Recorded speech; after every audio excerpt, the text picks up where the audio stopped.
Okay, myself Sandhya from Mancherial. So నాకేంటంటే 6 years నుంచి నాకు ప్రాబ్లం ఉండేదండి, బ్రెస్ట్లో గడ్డలు. చెప్పారు కదా క్యాన్సర్ అనేసి. సో ఆ క్యాన్సర్ అంటేనే చాలా మంది భయపడుతున్నారు. సో క్యాన్సర్ కూడా మందు వచ్చింది, కానీ బిఫోర్ నాకు తెలీదు. నాకు వచ్చేసి మా పిల్లలు Naresh sir and Shashikant sir. నేనేంటంటే కరోనా టైంలో అండి, చాలా టఫ్ సిచ్యువేషన్లో, ఆ టైంలో నేను స్కూల్లో, ప్రైవేట్ స్కూల్లో టీచర్, అదేవిధంగా మా హస్బెండ్ కూడా ప్రైవేట్ స్కూల్లో టీచర్. ఆ టైంలో మాకు శాలరీస్ లేవు. అలాంటి టైంలో ఏంటంటే నాకు బ్రెస్ట్లో అంటే గడ్డలు ఉండడం వల్ల 6 years నుంచి అది సఫర్ అవుతాను.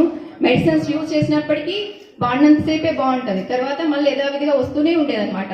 సో అలాంటి టైంలో అసలు ఏం చేయాలో కూడా అర్థం కాలేదు. కాకపోతే మెడిసిన్స్, ఇంగ్లీష్ మెడిసిన్స్ యూజ్ చేశాను, అదేవిధంగా హోమియోపతి కూడా యూజ్ చేశాను.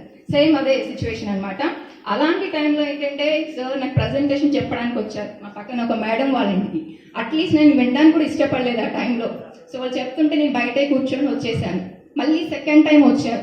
అలాంటి టైంలో నేను విన్నాను సేమ్ నాలాంటి సిచ్యువేషన్, ఒక మేడంకి సర్జరీ లేకుండా తగ్గిపోయిందని. సో నేను ఎందుకు వాడకూడదని ఒక డిసైడ్ చేసుకున్నాను. ఇప్పుడు అన్నారు కదా అందరు కాస్ట్ అని, నేను కూడా అదే ఆలోచించాను. కానీ మన లైఫ్లో ఏంటంటే డబ్బు కంటే మన ప్రాణం అనేది ముఖ్యం.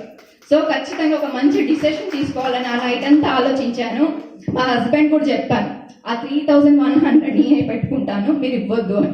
ఎందుకంటే కొంతమంది అంటారు కదండి ఇంత కాస్ట్ తగ్గపోతే ఏంటి అని. సో అదే